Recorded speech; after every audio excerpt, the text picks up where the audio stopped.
Hello and welcome to Doubles and Trebles. The day is finally upon us. Well, just about. We're filming this on Thursday evening of Guineas weekend. 2,000 and 1,000 Guineas, two races that we've been looking forward to for an awful long time on this channel. Our first previews were all the way back in February. We've had updates for you throughout March and April. And now this is the final one before race day. The 48-hour decks are in. We have our final field. We have still a very confusing market, to be honest. And you could say we're none the wiser than we were in February, to be honest. But we're going to be breaking down the 2,000 Guineas for you today, as well as the other races on the card. So 4 races in total, starting with the main event. Where to start with this one, I suppose? Well, the final field's been declared. We know who's riding what. That leaves me with one question. Who's your money on, Adam? Well, yeah, we've spent a lot of time talking about this one, haven't we, Pieman? I've landed on Wembley. To be honest, I'm not shy about admitting that I'm about to back a favourite in a race that we've spent hours and hours looking at the pair of us.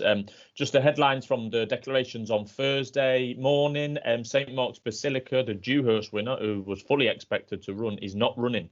He's not entered. Battleground, one that I'm dead against as a winning prospect, is running, having been as big as 55 on the exchange a couple of days ago. So that was a surprise. Plenty in his price suggesting he would not go. This is a real turn up, isn't it, really? Yeah, so Battleground running was the biggest surprise from the declarations, and St Mark's Basilica has been weak in the last few days on the exchange.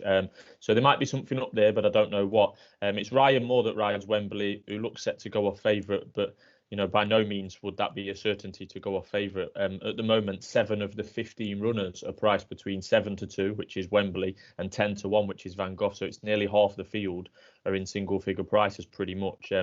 It's wide open, and that wide open nature means really that I've got no shame in backing the favourite, Pieman. A lot of the horses that we've covered in recent updates have been the ones that we've seen on the track. But the ones near the top of the market currently, all the O'Brien runners, basically, that's Aidan and his son Joseph are going straight there for the first start this season. But I just think sometimes you need to keep it simple, Pieman. Wembley is the first choice for the master trainer, Aidan O'Brien. Ryan Moore rides. O'Brien has won 4 of the last 6 renewals of this race. All 4 of those winners were his shortest price runner, of which Wembley will be. Wembley is the only Galileo colt in the field.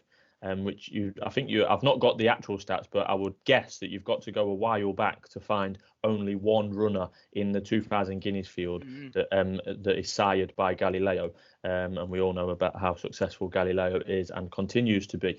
Wembley finished second in 2 best juvenile races last year, both from an unfavourable position on the day. I've watched them both back today. You come from a mile back in the National Stakes. It was a messy race, and he was drawn particularly badly in the Dewhurst.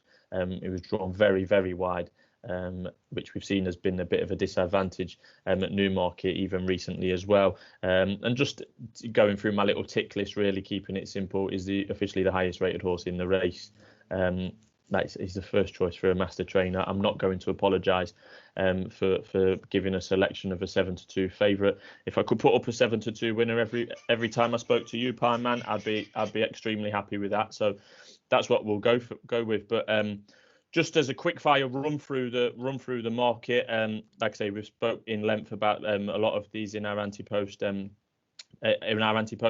Thundermoon, second favourite. I don't think he gets the track personally. Well, let me just give you some prices while you're doing this. So Thundermoon is in at 5. So what you're saying that the track will be an issue there? Yeah, I've always thought the track would be an issue for Thundermoon. I think he will show better form on flatter tracks, and that may well come in the Irish 2,000 Guineas. Muta Sarbek. Supplemented, of course. Muta Sarbek 6-1. Jim Crowley takes the ride on that one. Yeah, could be anything, Pieman, this horse. Regally bred, but he only won a conditions race last time at Newmarket in a 4-runner race. He's going to have to improve a lot. Could be anything, but not risking my money on it at this stage. Now, Battleground in at 7, the surprise runner, and Frankie Dettori to take the ride. Yeah, I'm glad that Battleground is running. I would have actually preferred if Ryan Moore was riding him, because it would make Battleground an even shorter price and one that I can take on. I've been dead against Battleground from day dot on this channel. I don't think his form's good enough from last year. He went a large part of the season without running, whether there was something wrong with him there. I don't think he's particularly bred for a race like this, being by Warfront. Dead against him personally. Then we have the first of the Godolphin runners, basically the same price. One ruler, 7-1. Yeah, found himself favourite for this race a couple of weeks ago. Well, even about a week ago, he was still favourite one ruler. Not been seen this year. Had a racecourse gallop, which I disagree with generally, and he was priced up on trainer comments alone. To be honest, I think he's still too short at 7-1. Pieman. He's more of a stayer to me. A Master of the Seas 8-1. Will Buick on that one. Yeah, when we did our last preview video or update, I said that if I had to have a bet at that stage from a horse that we have seen, and Master of the Seas is one of those that we've seen this year, he would have my money on. I just think for win purposes this Saturday, and the reason I wouldn't commit to putting him up for this weekend, and I prefer Wembley, I think Master of the Seas has potential to misbehave during his race, possibly pull. He needs lots of cover. You need quite a lot of things to go right for you if you're backing Master of the Seas, but he's a nice horse. I think he would be the one I would go with, to be honest, but just purely because of the question marks over the bulk of this field. I won't go into the complete depths of the market, but Van Gogh 10-1. Anything on that one? He's been the market mover for the Derby, Pieman, and a lot of O'Brien runners will come here as a starting point with the Derby in mind, which sounds mad given that it's a classic in itself. But yeah, he appears to be more of a Derby horse. And on jockey bookings, which could be all and end all with the O'Brien runners, don't get me wrong, he appears to be third choice of the O'Brien runners. So that's the top 7 in the betting. We do have Chindit in at 12. Poetic Flair is currently a best price 18. Lucky Vega 25, and it's name your price for the remaining 5. Anything to be said on those runners? Of the name your price ones, I wouldn't mind having a couple of quid on Legion of Honor, and I've actually tried at ridiculous prices on Betfair 100. I think I've got a bet standing there at 120 or something ridiculous like that. Now, I'm not for 1 second saying that Legion of Honor should be winning this race, but I think of those bigger prices, I think he will outperform the bigger prices, if you see what I mean. He actually ran behind a horse that I initially put up for this anti-post, Magallan, last time out at Newcastle. I think they both look good horses. Like I say, he probably isn't going to win this, but I think the Legion of Honor will have a decent season for Roger Varian. Yeah, a little bit of blue there for Devil Wilder, but I mean, it's still at massive prices. And we've talked about that horse at length. I mean, that's a yardstick, and it would be, put it this way, a lot would have gone wrong if that ended up in front. But yeah, it's an interesting market. 15 runners there. Each way terms, you're looking at 4 places general. There are a bit of 5 about, and you might get 6 on the day. You never know. So do keep your eyes peeled on that front. But yeah, as I say, I'm happy to stick with Master of the Seas. I think William Buick, taking that ride. We've spoken. He kind of would have the choice between that and one ruler. It looks like he's opted for that. Tried and tested, won the Craven, 8-1. A little bit of each way value. To appreciate your comments about the misbehaviour, but yeah, I mean, it's a pretty open looking race, and I'll stick to what I know. I think a key part in that decision, Pieman, by William Buick to ride Master of the Seas was the short conversation he had with someone that looked very much like me at Epsom a couple of weeks ago, where I advised him to ride Master of the Seas, and lo and behold, he's done it. So if Master of the Seas should go on to win the 2,000 Guineas under William Buick, I'll be taking some credit. I'm sure he'd be thrilled to see that you told him to ride it and then have gone against it in your conclusion. Well, not against it, but you've leaned with Wembley instead. But there we are. I'll stick with him anyway. So we'll move on to the. We've got 3 more races to look at in this video. Suffolk Stakes is where we're going next, and this looks right up your street, to be honest. Quality 9 furlong handicap, fast Newmarket ground, no excuses ground. Who are we backing? Yeah, bit of a process of elimination for me, Pieman. Just the 10 runners, fewer than normal, but it is a good race, and there's not many top handicaps over 9 furlongs. It's a bit of an intermediate distance between a mile and a mile 2. But yeah, like I say, process of elimination. The Fav is the Godolphin horse Bright Melody. Is £6 higher in the handicap than when he was last seen in the UK, which was last July. That's because over the winter he's been to Meydan and had a win over there, and he's gone up in the UK handicap as a result. I don't really trust the Meydan form, to be honest. We've seen it with a horse called Eastern World that won a so-called handicap in Meydan, and then went off pretty much favourite for the Lincoln. Did nothing, and then has ran again, went off favourite, I think, at Sandown, did nothing. So yeah, I do question the Meydan form personally. I'm reluctantly bypassing Bell Rock. Now, I could well be putting Bell Rock up on a future doubles and trebles video, because I do like this horse.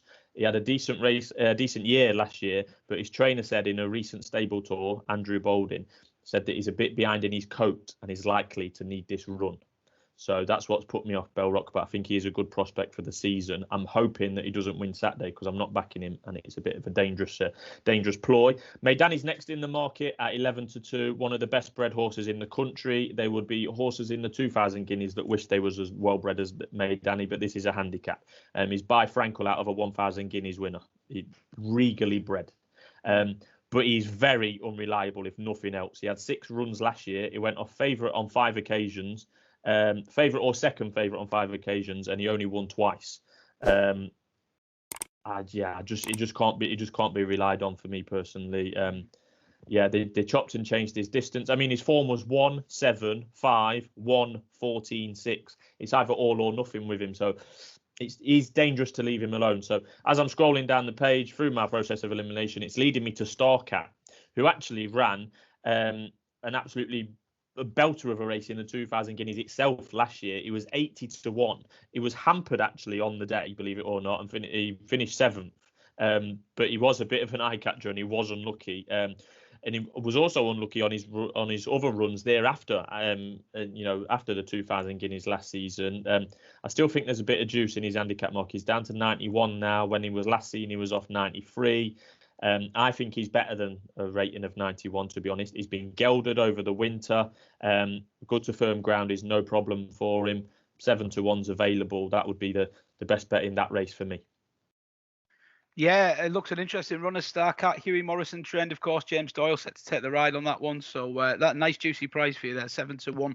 Will it last? I'm not so sure. So get stuck into that one if you're liking what Adam's saying. We're going to move on to the 225 now, the Palace House Stakes, and this is a Group 3, ran over 5 furlongs. Great record for the winners in this race, going on to win Group 1s later in the season. I mean, this is a bit more than just an one-off occurrence. We've had Mason, Soul Power, Gold Dream, Profitable, Marsha, Mabs Cross have all done that, and that's just in the last kind of decade. So who's the future star to come out of this race, do you think? I think the answer to being the future star is probably Lazuli, priced up as the favourite 5-2, certainly has the most potential. I mentioned the Meydan form earlier over in Dubai. Lazuli was another horse from Charlie Appleby in Newmarket that went over to Dubai in the winter, and it only had 1 run. And I don't know why. It was in January. He went off 5-6, and he got beat by Equilateral, another UK-based horse, that many of the listeners will be aware of. But I'm just asking myself: was there a problem with Lazuli? Is there a problem? Because to only have 1 run in January, there's plenty of options for a group sprinter like him at the Meydan Carnival on other weeks, and he wasn't there. So not sure. Plus, he carries a £3 penalty in this race, so he'll carry £3 more than most of his rivals. That's as a result of winning. He won a Group 3 on his final start at Newbury last season. So as a 4-year-old, don't get me wrong, Lazuli's the one with the most potential, but at 5-2, there's a couple of question marks that I just can't get away from, to be honest. There's only nine runners, Pieman. I've seen better renewals of this race, to be honest. And it's a bit of a theme of this weekend, small fields. I'll probably come on to that a little bit later. But yeah, the next in the market are the likes of Come From the Dark, Garros, Judicial. They're kind of handicappers to me. The one that stands out to me and the one that I will be backing each way is Emaraaty Ana, about 8-1 at the moment. Ran well last time we saw this horse. Yeah, has ran really quite well twice already this year. Doncaster on Lincoln Day. Ran second in a listed race there. So this is a Group 3. So they're just the next level below. Ran second in a listed race. Led for a decent amount of that race, was in front. Then went on to Newmarket a couple of weeks later in a Group 3, which is the same level as this, very similar type of quality race. Finished third in that one, only beaten a length. They were both over 6 furlongs. Emaraaty Ana still, reasonably unexposed for a 5-year-old, hasn't had all that many runs, and I think he's well worth another go at the minimum trip, which this is. So he's dropping back down to 5 furlong. He's 8-1, and I think that's a fair each way shout. Lazuli could well win. It's priced up as favourite. That's an obvious thing to say, but I do think, Emaraaty Ana, he's only had 13 starts, and he's worth another go at 5 furlongs, and I'll be backing him at 8-1. I think the others are pretty much handicappers, to be honest, away from Lazuli. But yeah, I'm having a go on Emaraaty Ana. Lazuli, one for the future, maybe one for your trackers, and certainly one to keep an eye on for Charlie Appleby. But it's Emaraaty Ana for Kevin Ryan. Andrea at Zini set to take the ride on that one, and a nice juicy each way price for you again there. So no complaints on the price front. Last race we're going to look at on today's preview is the Jockey Club Stakes, a Group 2. This is run over 12 furlongs. This is kind of the chief support to the 2,000 guineas, I suppose you would say, on this card. It's for older horses. I really like Pile Driver. What a cracking horse. He was underestimated in the betting throughout last season. And he still managed to rack up 2 Group 2 wins, and he seemed to be constantly kind of disregarded all the way through that season. He's back here as a 4-year-old, could go off favourite for the first time in his career. But which of these would you be on? Yeah, Pile Driver was a really likeable horse last season. I never backed him, but like you say, he's gone to Ascot and won a Group 2 at 18-1. Then he ran in the Derby, finished 11th, but as we all know, the Derby was a little bit of a mess last year. Then he's gone to York in a Group 2, gone off 10-1 in only an 8-runner field and won as easy as you like. Bolted up. Bolted up. Yeah. So he was a really admirable performer last year. But my thing with Pile Driver for this 5-runner event is that this won't be his clearly will not be his main target of the season. This is a horse with Group 1 ability. And I think Connections are going to have, they're going to have different things on their agenda. This is just a starting point. And the thing with this race is that it's over 1 mile 4 on the Rolling Mile at Newmarket. There's not many of these races take place at Newmarket, so it wouldn't normally be my kind of race. It usually attracts a small field, and it has done again this year with just the 5. So I'm looking at the second favourite, which is Sir Ron Priestley. He missed the whole of 2020. He was injured. But before that, in 2019, he finished a really very, very credible second in the St. Leger behind Logician. And I was a massive fan of Logician. So that was a really, really nice way to finish off his 2019. He's back this year. He's already proven his fitness, Pieman, because he's gone to Nottingham 3 weeks ago and won pretty easily over an extended trip. So he's just knocking back a couple of furlongs now. But I've got no problem with him over the 1.5 miles. So yeah, he showed he's in winning form, and like I say, he's fit and ready to go. He won from the front that day, Pieman, as a fair few Mark Johnston horses do regularly. And I think he could do the same here. I mean, there's little doubt to me that Pile Driver is the most talented horse in this race. But like I say, I think he's got bigger targets down the line, a fitness and potential tactical edge for Sir Ron Priestley. I think he can lead. I've seen horses win this race from the front before, and I think Sir Ron Priestley could do that. He's 5-2 second favourite. And, I'm not sure the other ones are quite good enough, particularly on ratings. The other horses in this race aren't good enough. So I do think it's a 2-runner race, and I'm with Sir Ron Priestley for the reasons given.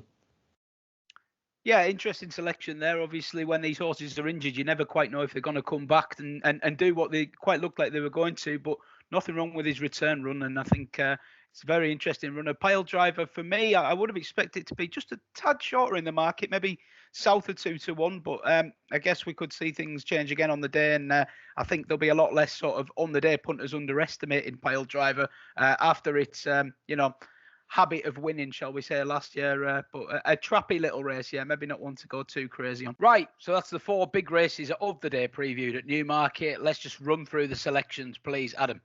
Yeah, so starting with the main event, Pieman, I would be on Wembley at 4-1. You can get 5 places each way at 4-1 right now, but I don't think that'll last with Sky Bet. So let's say it's 4 places 4-1. The Wembley, that'll be in an each way double with Emaraaty Ana, who is 8-1, 3 places in the 225, and then the each way treble will be made up by Wembley, Emaraaty Ana, and Starcat in the 150, which is 15-2. So it'll be quite a juicy double and treble with those 3 horses involved.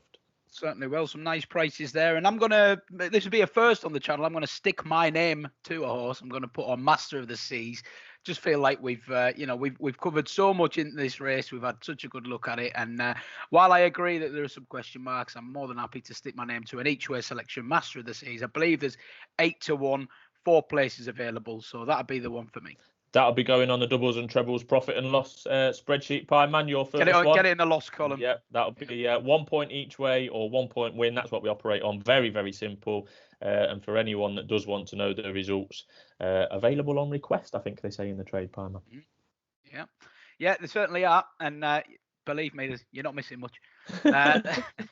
And to be fair, you had a very good week a couple of weeks ago. I'd Yeah, say we're yeah. looking quite rosy at the moment. So Followed by a disastrous week. This is the time to request them while the sheet's still in Yeah. positive finance. There It we won't go. last long. Yeah, okay. Well, anyway, thanks very much for watching. I hope you've enjoyed all of our 2000 Guineas previews. And I know that the first one that we did way back in February actually kind of blew up in terms of our channel. And it's actually brought a lot of people to the channel for the first time. So I hope you enjoyed that. I hope you enjoyed the updates.